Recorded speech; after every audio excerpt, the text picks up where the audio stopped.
Sid from Toy Story was a creative genius, and this really needs to be explored more. Andy, on the other hand, well, not so much. He was a bland kid with a half-decent imagination. Once you actually look at the toys that Sid created and kind of think about them in a creative context, it's really hard to unsee. Hi, I'm Chris, and I bring you the stories that make you kind of rethink your worldview. Drop your thoughts about Sid over in the comments. Now, Andy played with his toys how the box told him to. Cowboy fights dinosaurs, Space Ranger saves the day. The stories were fun, but they were kind of pre-packaged. The creativity of his play lived inside the marketing. Sid did something else entirely. He disassembled toys and rebuilt them into new forms. A doll head on a spider body, a fishing rod fused to Barbie legs. And there's much more to that one, which you only really think about if you're an adult. A Jack-in-the-Box turned into something genuinely original. Not pretty, not safe, but undeniably inventive. Sid was, excuse my buzzword, thinking far outside the box. What he did was not random wanton destruction either. It was true remix culture. Sid wanted to understand how things worked. He took things apart to see how they moved, how they were built, what made them tick. He reverse engineered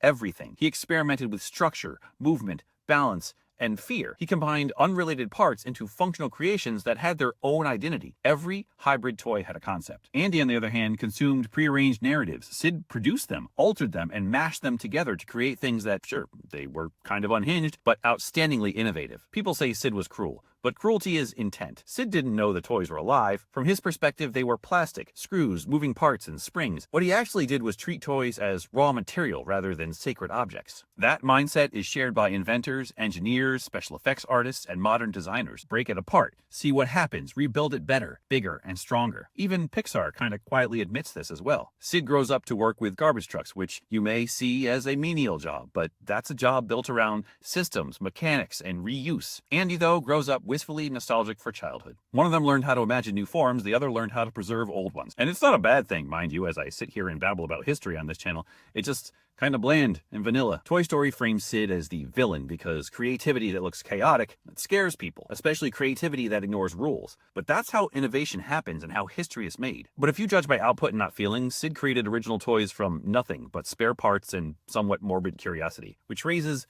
a pretty uncomfortable question. If Sid had been encouraged instead of punished, who knows what he might have achieved? And if Andy had lost his toys, would he have known how to make anything at all? Follow for more stories where the so-called villain deserves a second look.